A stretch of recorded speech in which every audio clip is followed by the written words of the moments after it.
आप जैसे लोग और आप लोगों की पहुंच हर जगह पे होती है, तबीयत ठीक है ना। ভারতের প্রধানমন্ত্রী নরেন্দ্র মোদীর শিক্ষাগত যোগ্যতা ঘিরে নানা প্রশ্ন 11 বছর ধরেই মাঝে মধ্যেই উঠে এসেছে। দেশের প্রধানমন্ত্রীর ডিগ্রি জানতে মামলাও কম হয়নি, কিন্তু আজও সেই রহস্যের কিনারা হয়নি। এখনো জানা যায়নি সত্যিই মোদী কোনো বিশ্ববিদ্যালয়ের ডিগ্রি অর্জন করেছিলেন কিনা। সংশয় ও সন্দেহের কারণ মোদী নিজেই। গুজরাটের মুখ্যমন্ত্রী হওয়ার পর বিভিন্ন টেলিভিশন সাক্ষাৎকারে তিনি বলেছিলেন কৈশোরে গৃহত্যাগী হওয়ায় স্কুলের গণ্ডি পেরোতে পারেননি। প্রধানমন্ত্রী হওয়ার পর হঠাৎই জানাজানি হয় তিনি গুজরাট ও দিল্লি বিশ্ববিদ্যালয় থেকে স্নাতক ও স্নাতকোত্তর ডিগ্রি অর্জন করেছেন।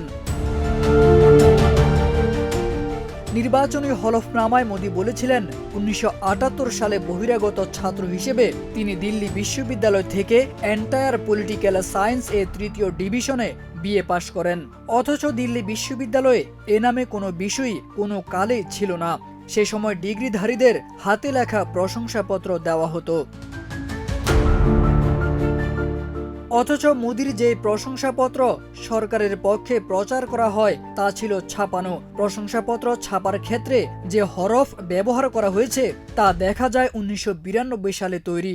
একইভাবে হলফনামায় তার দাবি ছিল 1983 সালে গুজরাট বিশ্ববিদ্যালয় থেকে তিনি প্রথম শ্রেণীতে এমএ পাশ করেছিলেন।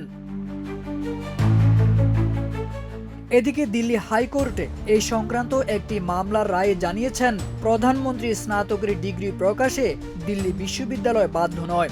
আর হাইকোর্টের এই নির্দেশনা মোদীর ডিগ্রি নিয়ে সন্দেহ আরও বাড়িয়ে দিয়েছে, যা নিয়ে ভারত জুড়ে চলছে কাদা ছোড়াছুড়ি।